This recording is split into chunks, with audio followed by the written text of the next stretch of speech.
Mostrando respeto, por Colosenses capítulo 2, versículos 16 y 17.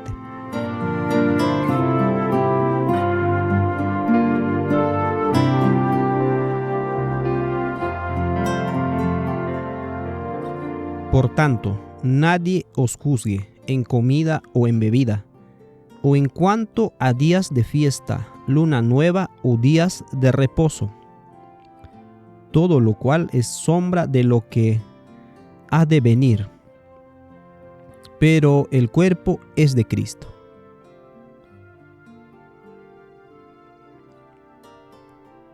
Este pasaje de las Escrituras es uno de los más fuertes debatidos dentro del mundo cristiano. ¿Qué es lo que realmente quiso decir Pablo? ¿Está Pablo relegando las reuniones del pueblo de Dios que se encuentran en el libro de la ley al tacho de basura como servidumbre legalista?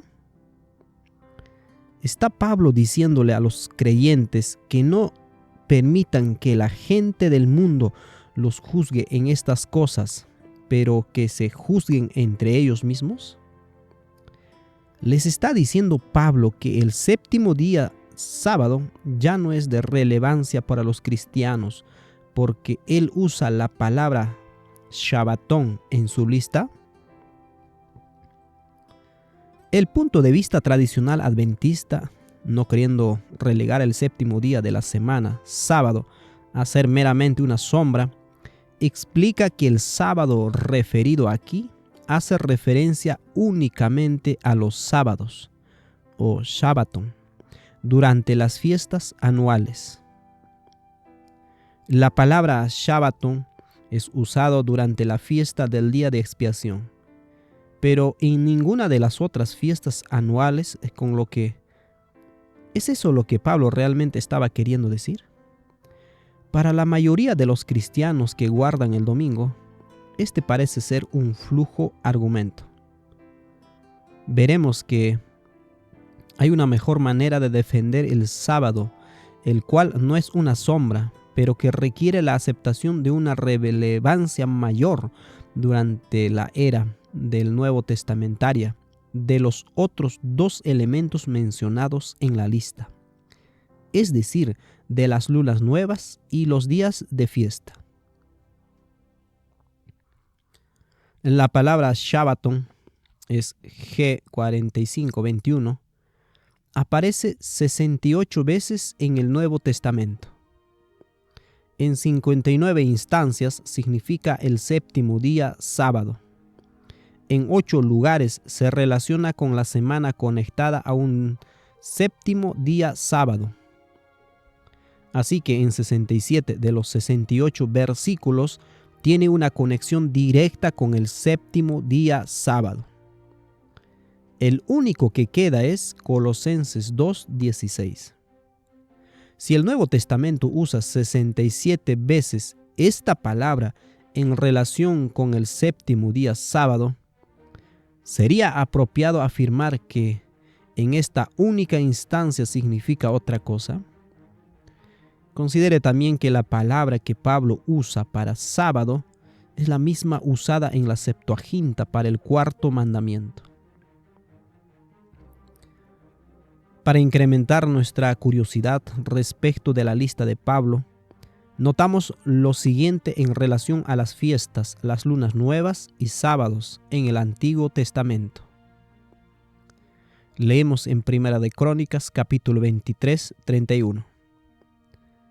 Y para ofrecer todos los holocaustos a Jehová, los días de reposo, lunas nuevas y fiestas solemnes, según su número, de acuerdo con su rito, continuamente delante de Jehová.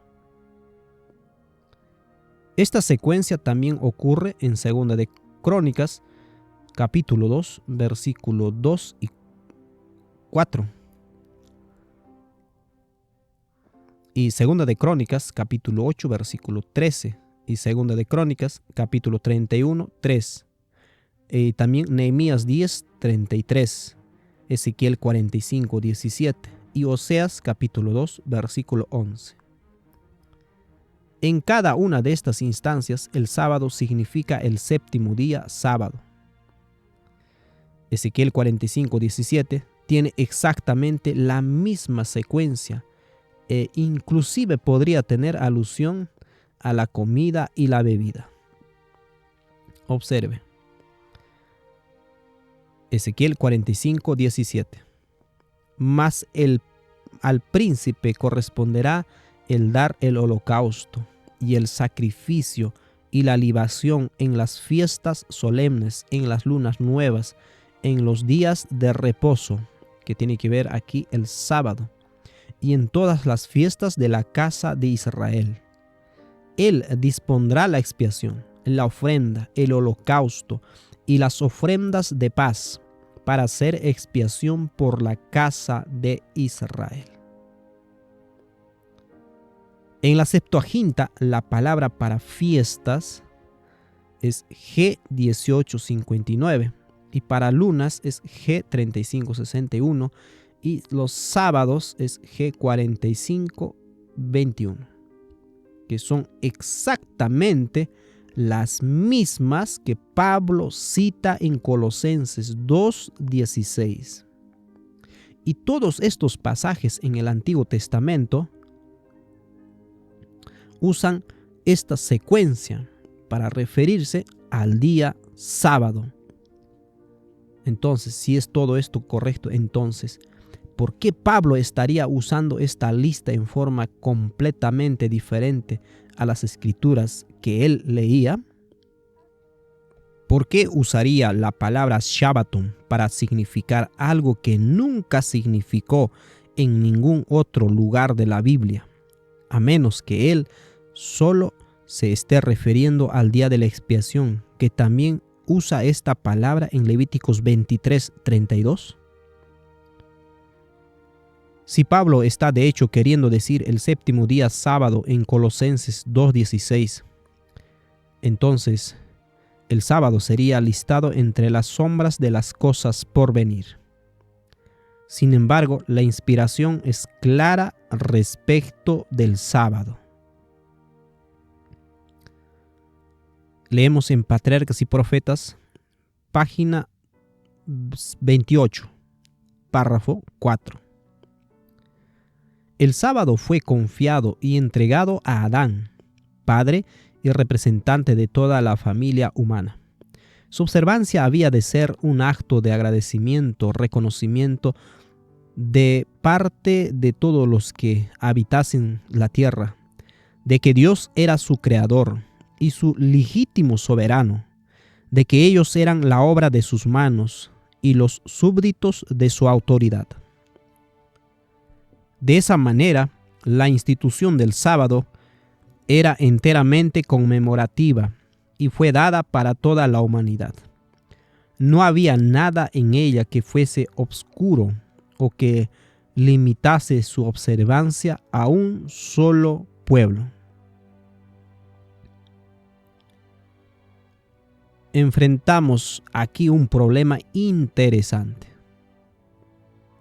El uso que Pablo hace de la palabra sábado y su lista de cosas tomando de la Biblia sola sugiere que él se está refiriendo al séptimo día del sábado. Si él dice que es el séptimo día sábado, entonces parecería que el sábado es una sombra de las cosas por venir.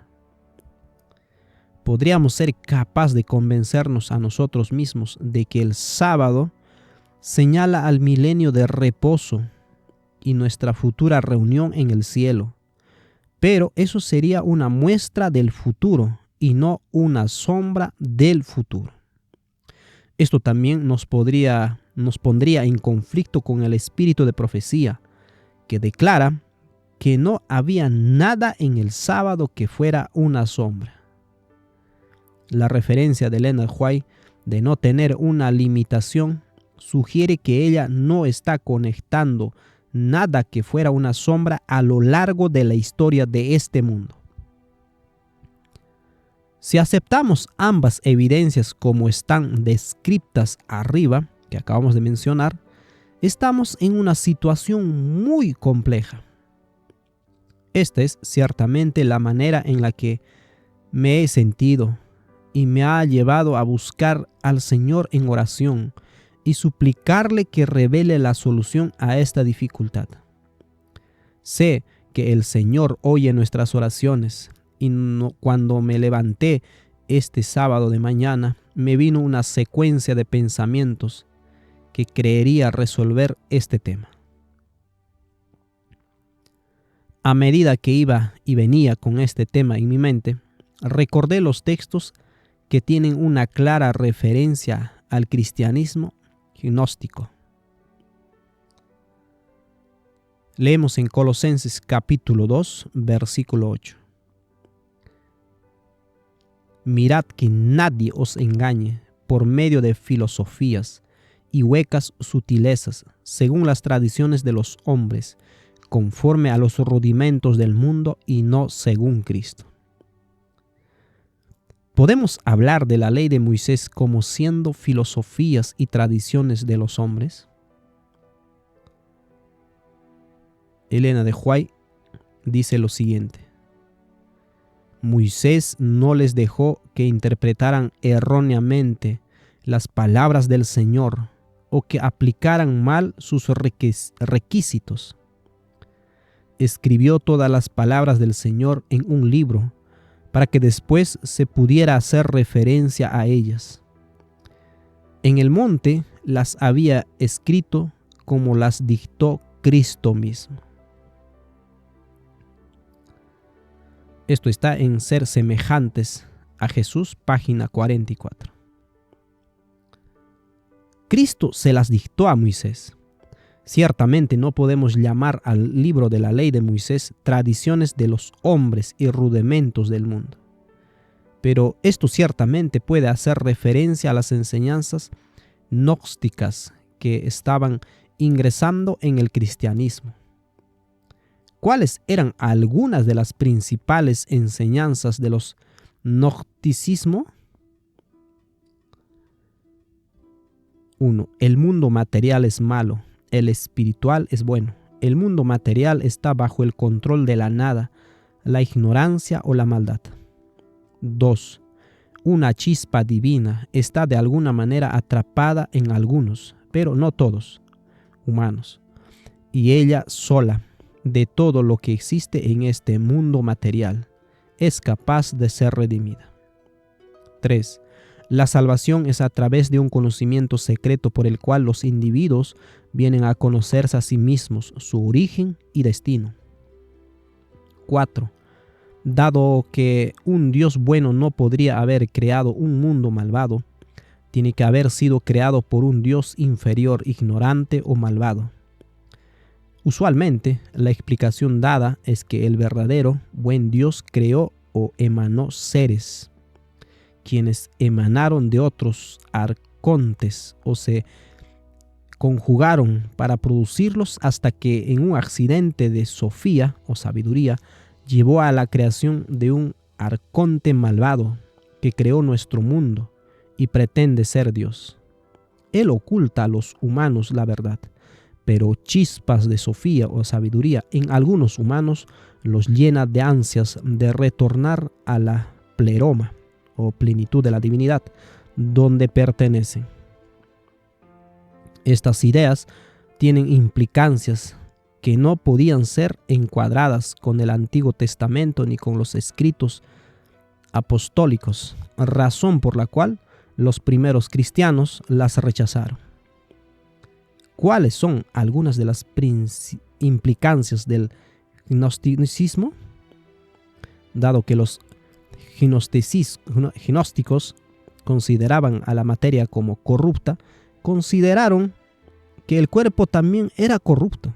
La tendencia de ciertos agnósticos era de enseñar de que no hay daño en satisfacer los deseos carnales, dado que el cuerpo está irremediablemente corrupto y fuera de redención de todas maneras.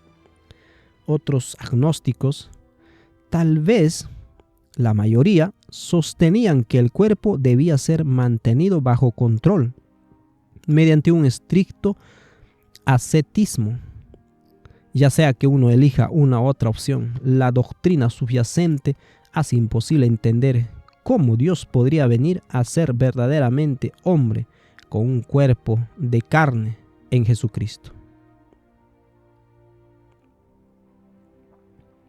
Algunas de estas ideas llegaron a infiltrarse en partes del cristianismo. Este proceso se estaba desarrollando en la época de Pablo, aunque un sistema completo de agnosticismo cristiano no se desarrolló sino hasta el segundo siglo. Sin embargo, tenemos evidencia en el Nuevo Testamento de que los apóstoles estaban luchando contra un prototipo de estas ideas que acabamos de mencionar. Leemos, por ejemplo, en 1 de Timoteo 6:20. Oh Timoteo, guarda lo que se te ha encomendado, evitando las profanas pláticas sobre cosas vanas y los argumentos de la falsamente llamada ciencia. La palabra ciencia en este pasaje es de hecho la palabra gnosis, de la cual procede la palabra agnóstico. Pablo le advierte a Timoteo en contra de la falsa gnosis y ideas agnósticas. Como mencionamos anteriormente, la idea de que el mundo material es malvado llevó a los cristianos agnósticos a rechazar la verdadera doctrina de que Cristo vino en la carne o en una existencia material. Esta es la razón por la cual Pablo dice en Colosenses capítulo 2, versículo 9, porque en él habita corporalmente toda la plenitud de la deidad. El apóstol Juan lucha contra esta enseñanza, tildándola como el espíritu del anticristo. Leemos en 1 de Juan 4:13. Y todo espíritu que no confiesa que Jesucristo ha venido en carne, no es de Dios. Y este es el espíritu del anticristo, el cual vosotros habéis oído que viene y que ahora ya está en el mundo. Que Pablo afirme que Cristo era la plenitud de la divinidad físicamente era total herejía para los agnósticos. Y esta es evidencia adicional de que Pablo se está enfocando en enseñanzas agnósticas. Algunas implicaciones adicionales de las enseñanzas cristianos agnósticos eran: los cristianos agnósticos eran apasionados opositores al Antiguo Testamento y la religión hebrea. Si el mundo material es totalmente malvado, entonces su creador, Yahweh, y su religión debe ser absolutamente malvada también. Esto escribió Alan Knight en su libro Cristiano Primitivo en Crisis, escrito en el año 2003, página 39. Otra enseñanza. El cristianismo agnóstico siempre favoreció la idea de que la espiritualidad es puramente interna. Sigue diciendo, esto está en la página 75. La espiritualidad no se encuentra en la experiencia material de la vida ni en ninguna de las reglas de la Biblia o cualquier grupo de personas intente legislar sobre la conducta material. Esto está en la página 43. Para el cristiano agnóstico, el comer y beber cosas materiales no es parte del culto. Estas cosas son símbolos de la esclavitud al mundo material. Consiguientemente, no manejes, ni gustes, ni aun toques. Como se ve en Colosenses 2:21. No toques ni cosas materiales en tu culto. Enfocarse únicamente en la experiencia espiritual interna es clave para el cristiano agnóstico. ¿Hay alguna evidencia adicional de que Pablo está hablando en contra de la herejía agnóstica? Leemos en Colosenses 2:18.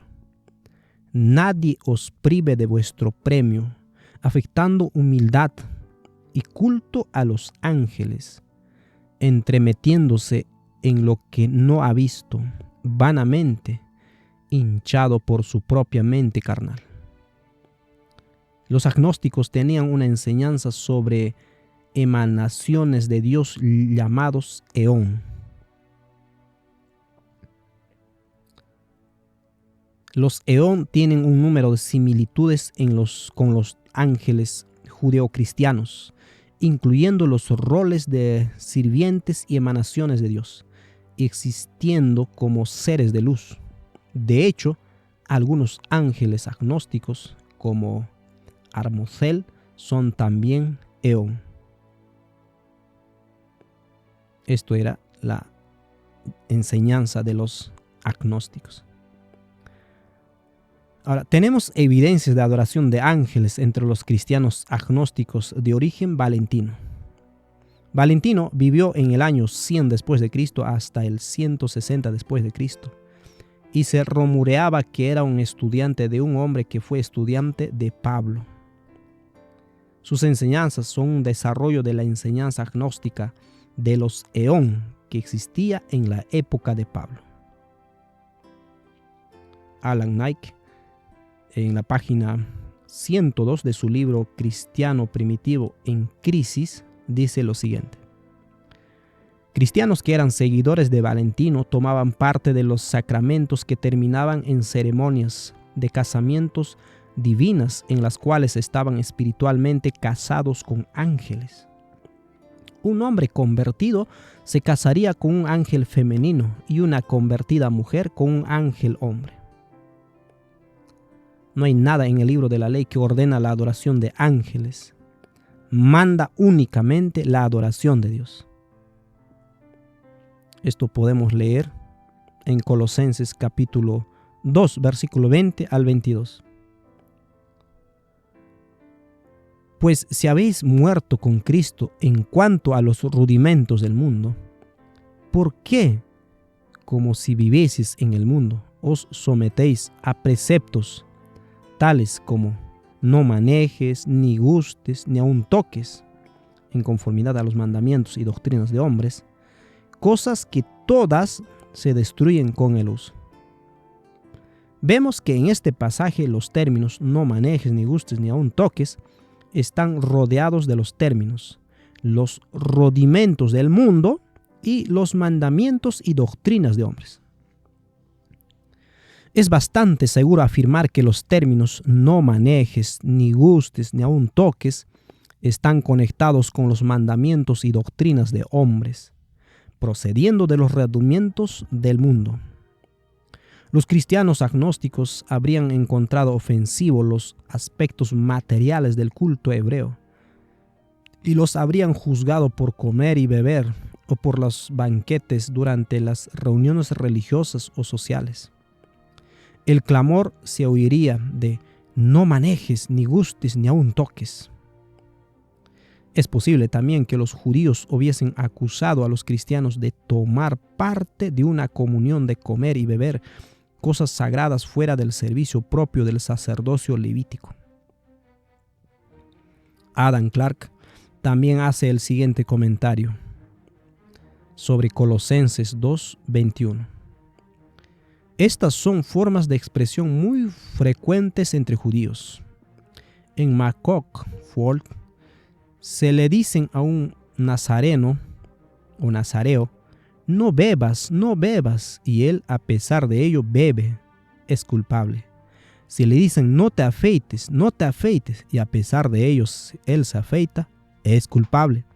Si le dicen no te pongas esas ropas, y él a pesar de ello se pone ropas heterogéneas, es culpable. Los judíos también podrían acusar a los cristianos de no incluir sacrificios durante el sábado, la luna nueva y los días de fiesta, los cuales los cristianos veían como cumplidos en Cristo. Estos eran definitivamente sombras de cosas que fueron cumplidas en la muerte de Cristo. Así que Pablo está considerando los ataques de los cristianos agnósticos, tanto como los ataques de los judíos legalistas respecto al comer y beber en reuniones religiosas. Esto nos trae al corazón del tema de Colosenses capítulo 2. Leamos el pasaje nuevamente. Colosenses 2:16. Por tanto, nadie os juzgue en comida o en bebida, o en cuanto a días de fiesta, luna nueva o días de reposo, que equivale a sábado. Todo lo cual es sombra de lo que ha de venir, pero el cuerpo es de Cristo. Me gustaría notar los siguientes puntos importantes en este pasaje. 1. El uso de la palabra en cuanto. 2. El uso de la puntuación suplida por el traductor. Los dos puntos dando la impresión de que lo que sigue es la definición de lo que acaba de ser declarado. Y el uso de la mayúscula en lo cual, dando la impresión de una nueva oración. 3. El uso de la palabra pero o más. 4. La palabra suplida por el traductor es en relación a que el cuerpo es de Cristo. Empecemos. 1. El uso de la palabra en cuanto.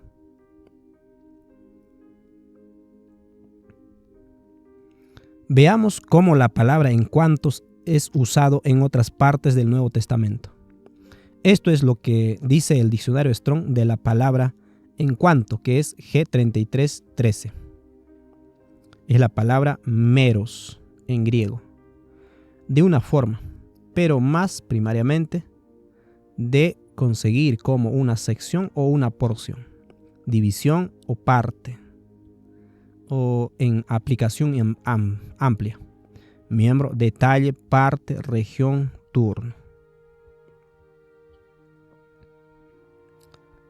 Esta palabra es traducida en la Reina Valera de 1960 como parte, que es meros, se traduce como parte 20 veces, como partes 3 veces, como región 4 veces, como regiones 3 veces.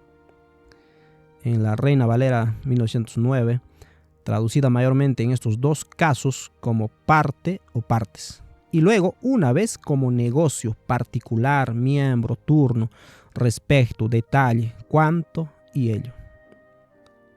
Aquí hay algunos ejemplos del Nuevo Testamento con la palabra en cuanto, que es la palabra meros. Esto leemos Mateo 2:22.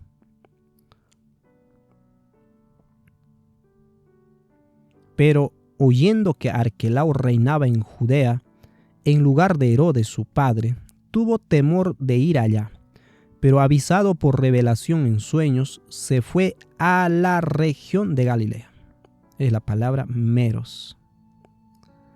Siendo traducida de la siguiente manera por la Reina Valera 1909, el mismo texto. Es el mismo texto. Mateo 2:22. Y oyendo que Arquelao reinaba en Judea en lugar de Herodes su padre, temió ir allá, mas amonestado por revelación en sueños, se fue a las partes de Galilea. Y otros, por ejemplo, otro ejemplo es Juan 13:8. Pedro le dijo: no me lavarás los pies jamás. Jesús le respondió: si no te lavare, no tendrás parte. Es la palabra meros. No tendrás parte conmigo. Con este contexto, apliquémoslo al texto de Colosenses capítulo 2, versículo 16. Por tanto, nadie os juzgue en comida o en bebida, o en parte o partes de días de fiesta, luna nueva o días de reposo. El uso de la palabra comida y bebida le da el contexto para la siguiente palabra, en cuanto, que significa que él está hablando de una cierta parte de las fiestas, lunas nuevas y sábados. Ahora veamos el uso de la palabra suplida días o los dos puntos. Esto sería número 2. Ahora, citando el texto, notamos algo significativo. La palabra días está suplida. Observe. Por tanto, nadie os juzgue en comida o en bebida, o en cuanto a días de fiesta, luna nueva o días de reposo, que esto equivale al sábado, todo lo cual es sombra de lo que ha de venir, pero el cuerpo es de Cristo. De hecho, lo que el texto dice en su versión original es sábado, mucho más cercano a lo que está declarado en la Reina Valera de 1909.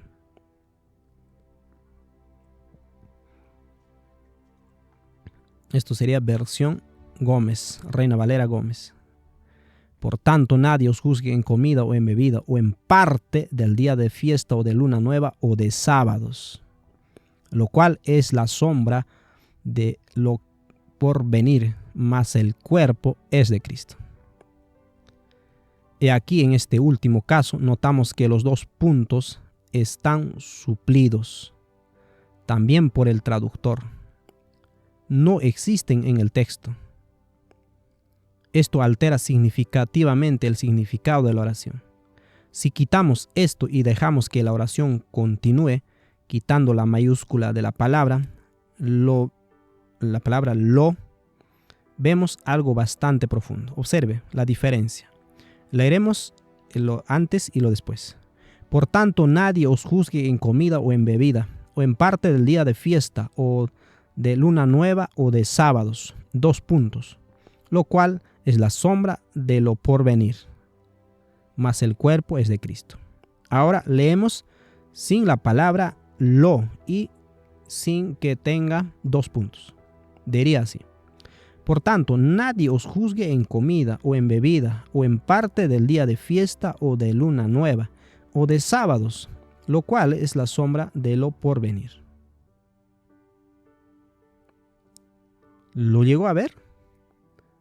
Pablo está hablando de la parte de las fiestas, lunas nuevas y sábados, que son una sombra de las cosas por venir. Dado que la principal preocupación de Pablo es lidiar con la aversión de los cristianos agnósticos a las cosas materiales, su referencia a la comida y la bebida está lo más probable relacionado con el comer y beber de cada día en contextos sociales, lo cual los cristianos inclinados al agnosticismo, que tenían un foco ascético, habrían desalentado. El hecho de que Pablo lista el comer y el beber primero sugiere que esta es el área de mayor preocupación y de que este tema sobrevuela el listado a pesar de que no son considerados como sombras. Las cosas que tienen directa relación con la sombra de las cosas son la parte de las fiestas, las lunas nuevas y los sábados, que son materiales en su naturaleza, dados que los agnósticos se enfocaban únicamente en lo interno o espiritual cuando se trataba de adoración.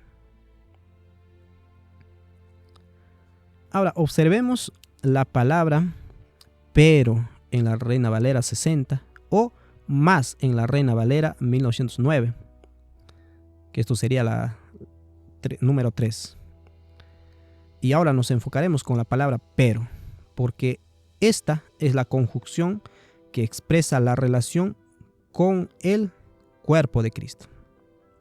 La palabra pero en este pasaje es de G 1161. Esto es lo que el diccionario Strong dice. Es la palabra de. Partícula primaria, adversativa o continuativa. Pero, y, etc. Bien, es decir, verdaderamente, todo ello. Así que esta palabra no solo expresa un sentido adverso o contrario a lo que se acaba de expresar, sino también puede significar una continuación o explicación. Aquí es donde un punto y coma sería insertado en inglés para explicar lo que se acaba de decir. Note algunos usos de la palabra pero en el Nuevo Testamento. Leemos en Mateo 1:2. Abraham engendró a Isaac, Isaac a Jacob, y, allí aparece la palabra y, o pero, Jacob a Judá y a sus hermanos.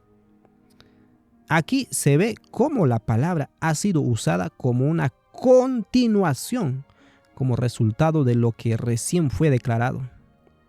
Jacob engendró a Judá, como continuación de que Isaac engendró a Jacob. En este caso es usado como en continuación. No tiene ningún sentido en esta instancia decir: Abraham engendró a Isaac, Isaac a Jacob, pero Jacob a Judá y a sus hermanos.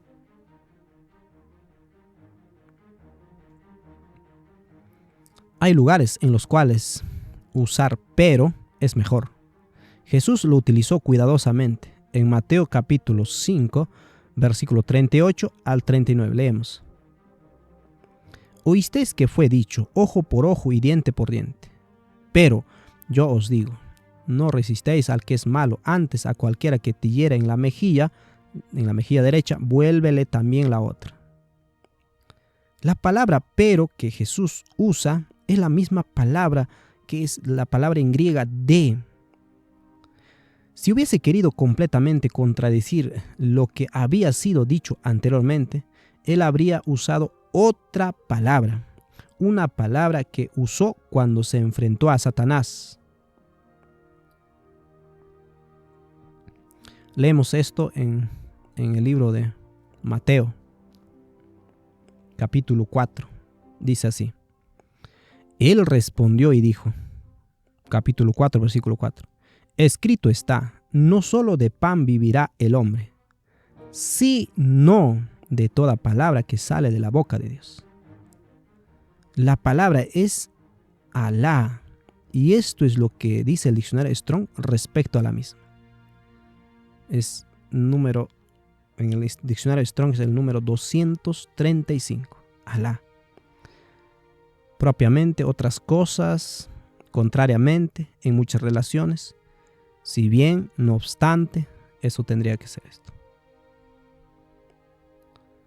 Si Jesús hubiese querido ir completamente en contra de la frase ojo por ojo y diente por diente, él hubiese usado la palabra Alá, dado que este es una negación completa, pero Jesús usa la palabra de.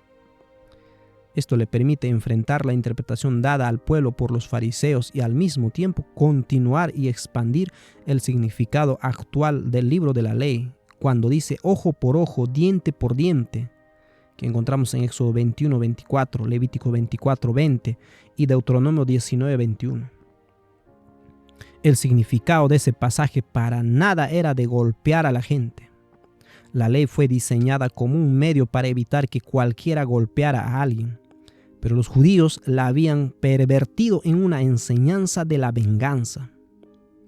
Así que esta palabra de, que aparece en el griego, es muy importante y tiene serias implicancias en varios lugares donde algo que se lee solo como contrario puede también significar una continuación de lo que se acaba de mencionar. Con esto en mente podemos completar la oración. Por tanto, nadie os juzgue en comida o en bebida o en parte de día de fiesta o de luna nueva o de sábados, lo cual es la sombra de lo porvenir, más aún el cuerpo de Cristo. Así que, ¿a qué se refiere el cuerpo de Cristo? Pablo es el único que usa este término y lo usa otras 4 veces aparte de Colosenses capítulo 2 versículo 17. Lo utiliza en Romanos 7, 4. Dice así: Así también vosotros, hermanos míos, habéis muerto a la ley mediante el cuerpo de Cristo, para que seáis de otro, del que resucitó de los muertos, a fin de que llevemos fruto para Dios. Aquí Cristo condenó al pecado en la carne y compró nuestra libertad. El término cuerpo de Cristo significa el cuerpo literal de Cristo que tomó nuestra naturaleza y llevó ese cuerpo a la muerte para darnos vida. Otro texto que utiliza Pablo es 1 Corintios 10, 16. Dice: la copa de bendición que bendecimos no es la comunión de la sangre de Cristo. El pan que partimos no es la comunión del cuerpo de Cristo. Aquí, esta es una referencia al cuerpo espiritual del pueblo de Dios, que es la iglesia, en quien el Espíritu de Cristo mora. Otro texto que utiliza la frase el cuerpo de Cristo es 1 Corintios 12:27. Vosotros, pues, sois el cuerpo de Cristo y miembros cada uno en particular. Nuevamente, aquí hace una referencia espiritual a la iglesia. Otro texto es Efesios 4:12. A fin de perfeccionar a los santos para la obra del ministerio, para la edificación del cuerpo de Cristo. Aquí nuevamente hace una referencia espiritual a la iglesia. Comer y beber del pan de la copa son símbolos de nuestro ingreso al cuerpo de Cristo y revelan el hecho de que hemos aceptado su muerte en nuestro lugar. Simbolizan que nos hemos unido a Él en muerte para poder ser levantados con Él. Observe lo que dice Romanos 6:4 al 5. Porque somos sepultados juntamente con Él para muerte por el bautismo, a fin de que como Cristo resucitó de los muertos por la gloria del Padre, así también nosotros andemos en vida nueva. Porque si fuimos plantados juntamente con Él en la semejanza de su muerte, así también lo seremos en la de su resurrección. Son símbolos de que Cristo mora en nosotros y de que consiguientemente somos parte de su cuerpo. Noten lo que Jesús dice en Juan 6:55-56. Porque mi carne es verdadera comida y mi sangre es verdadera bebida. El que come mi carne y bebe mi sangre, en mí permanece y yo en él. Ahora, nuevamente Pablo conecta estos emblemas a nuestra comunión con Cristo. En 1 Corintios 10:16 leemos: la copa de bendición que bendicimos, ¿no es la comunión de la sangre de Cristo? ¿El pan que partimos no es la comunión del cuerpo de Cristo? La muerte, el entierro y la resurrección de Cristo, simbolizado en estos emblemas, son los primeros frutos que hacen certera la futura resurrección de los santos en la segunda venida. Leemos en 1 Corintios 15:22 al 23. Porque así como en Adán todos mueren, también en Cristo todos serán vivificados, pero cada uno en su debido orden. Cristo las primicias, luego los que son de Cristo en su venida.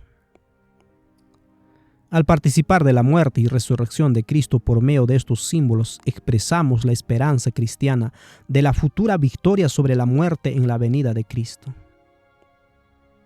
Así que estos emblemas son una sombra de cosas por venir, y es lo que parcialmente Pablo declara. Esto leemos en 1 Corintios 11:26. Así pues, todas las veces que comiereis este pan y bebiereis esta copa, la muerte del Señor anunciáis hasta que Él venga. Nuestro Señor Jesús expresa el mismo tema de la siguiente manera, en el libro de Marcos 14:25. De cierto os digo que no beberé más del fruto de la vid, hasta que aquel día en que lo beba nuevo en el reino de Dios. El pan y la copa son sombras, y no hay virtud en ellos para salvar al alma. Son símbolos de la muerte y resurrección de Cristo. La resurrección de Cristo hace certera la resurrección de los santos en la segunda venida, tanto como la completa y abierta comunión del cuerpo de Cristo en cada encuentro, de cada sábado y luna nueva, en el reino celestial. En un sentido más amplio, el comer y beber en un espíritu festivo durante las fiestas, las lunas nuevas y sábados son una sombra de nuestra reunión juntos en un cuerpo luego de la segunda venida. No hay virtud en el comer y beber, pero estas cosas materiales que están conectados con la adoración del pueblo de Dios nos dan un anticipo del futuro del reino de Dios. Los agnósticos desanimarían cualquier énfasis en el comer y beber durante una reunión religiosa o que tuviera cualquier parte en un culto, porque para ellos lo espiritual debe estar separado de lo material, mientras que los cristianos hebreos verían en estas cosas materiales simplemente partes de la totalidad de su experiencia cristiana, porque el mundo material no es malvado, sino creación de Dios. Qué maravilloso será cuando el cuerpo de Cristo completo esté unido en un solo lugar para adorar y alabar a Dios y su Hijo.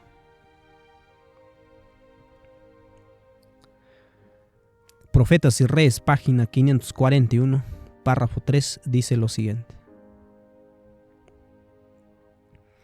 Las naciones de los salvos no conocerán otra ley que la del cielo. Todos constituirán una familia feliz y unida, ataviada con las vestiduras de alabanza y agradecimiento. Al presenciar la escena, las estrellas de las mañanas cantarán juntas y los hijos de los hombres se aclamarán de gozo mientras Dios y Cristo se unirán para proclamar: no habrá más pecado ni muerte. Y será que de mes en mes y de sábado en sábado vendrá toda carne a adorar delante de mí, dijo Jehová. Y manifestaráse la gloria de Jehová, y toda carne juntamente la verá. El Señor Jehová hará brotar justicia y alabanza delante de todas las gentes. En aquel día Jehová de los ejércitos será por corona de gloria y diadema de hermosura a las reliquias de su pueblo. Hay una idea alternativa de que el término cuerpo de Cristo simplemente significa la iglesia, y este término ha de ser conectado con la idea de juzgar o decidir por ti mismo cómo participar de cultos públicos en relación con estos asuntos. Esta puede ser una referencia al cuerpo de Cristo que se juntó en el concilio de Hechos 15 para decidir sobre ciertos protocolos respecto de los conversos gentiles, pero no hay una asociación directa para esto.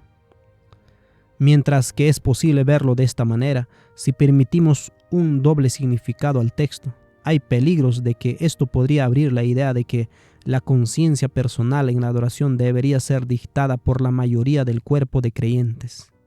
Y creo que esto es problemático. Analizamos entonces, número 4, la palabra suplida por el traductor es en relación con a que el cuerpo es de Cristo. Usted debe haber notado que en la última cita traducida de Colosenses 2, 16 y 17 sacamos la palabra suplida es. Leamos una vez más Colosenses 2, 16 y 17. Por tanto, nadie os juzgue en comida o en bebida, o en parte del día de fiesta o de luna nueva o de sábados, lo cual es la sombra de lo porvenir, más aún el cuerpo de Cristo. Ciertamente, más seguro estaremos en la búsqueda del entendimiento de las Escrituras cuanto menos palabras suplidas y puntuaciones sea posible. Agregar la palabra es en combinación con el significado contrario a pero o más, la frase cuerpo de Cristo es puesto en oposición y contraste con la palabra sombra de lo porvenir. Hace de la sombra algo negativo como opuesto al cuerpo o la sustancia, lo cual es algo bueno. Esta línea de razonamiento le sirve perfectamente a los agnósticos cristianos que ven las cosas materiales como negativas y las espirituales solo como positivas. En otro nivel, la mente griega tendería a ver sombras como negativas, dado una de las enseñanzas fundamentales de Platón concerniente a la alegoría de la caverna. Leemos esto de Platón, de la alegoría a la caverna. Platón describió en su alegoría de la caverna un espacio cavernoso, en el cual se encuentra un grupo de hombres, prisioneros desde su nacimiento por cadenas que les sujetan el cuello y las piernas de forma que únicamente pueden mirar hacia la pared del fondo de la caverna sin poder nunca girar la cabeza. Justo detrás de ellos se encuentra un muro con un pasillo y seguidamente, por orden de cercanía respecto de los hombres, una hoguera y la entrada de la cueva que da al exterior. Por el pasillo del muro circulan hombres portando todo tipo de objetos cuyas sombras, gracias a la iluminación de la hoguera, se proyectan en la pared que los prisioneros pueden ver. Estos hombres encadenados consideran como verdad las sombras de los objetos. Debido a las circunstancias de su prisión, se hallan condenados a tomar únicamente por ciertas todas y cada una de las sombras proyectadas, ya que no pueden conocer nada de lo que conecte a sus espaldas. Continúa la narración contando lo que ocurriría si uno de estos hombres fuese liberado y obligado a volverse hacia la luz de la hoguera, contemplándolo de este modo una nueva realidad. Una realidad más profunda y completa, ya que ésta es causa y fundamento de la primera, que está compuesta solo de apariencias sensibles. Una vez que ha asumido el hombre esta nueva situación, es obligado nuevamente a encaminarse hacia afuera de la caverna a través de una áspera y escarpada subida, apreciando una nueva realidad exterior. Hombres, árboles, lagos, astros, etc., identificados con el mundo inteligible, fundamento de las anteriores realidades, para que a continuación vuelva a ser obligado a ver directamente el sol y lo que le es propio, metáfora que encarna la idea del bien.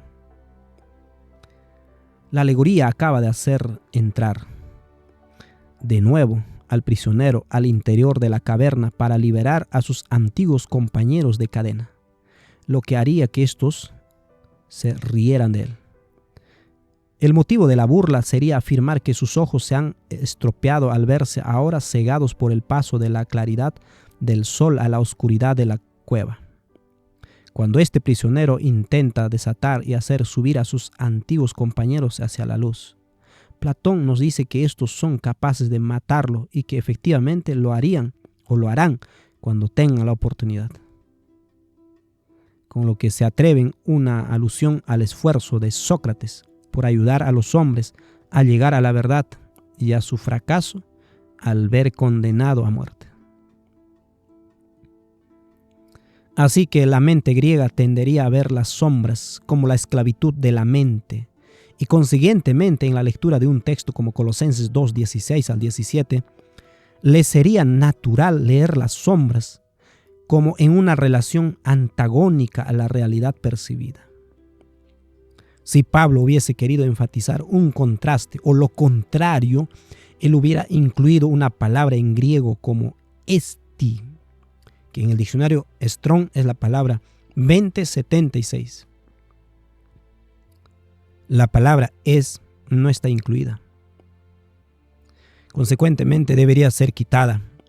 Con la remoción de la palabra es, las palabras cuerpo de Cristo vienen a ser una progresión natural de sombra de lo porvenir.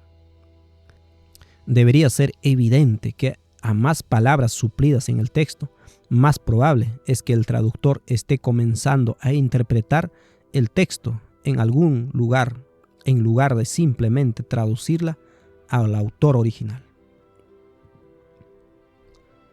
En conclusión, los agnósticos estaban juzgando a los cristianos por conectar emblemas materiales en su culto, que ellos consideraban servidumbre. Es también posible que los judíos y algunos cristianos estaban juzgando a la iglesia por no reunirse en esos días para hacer los rituales de sus antepasados. Esto incluía sacrificios y ofrendas que eran parte del sistema sacrificial de sombras, que no eran más requeridos. De cualquier manera, Pablo no está tocando el tema del tiempo de los días de fiesta, luna nueva y sábados, sino que está dirigiéndose a la controversia de qué era lo que había de hacerse en esos días respecto de la comida y la bebida, y la parte de las fiestas que se referían a la comida y la bebida, lo cual era buena parte de las fiestas y del servicio de la comunión.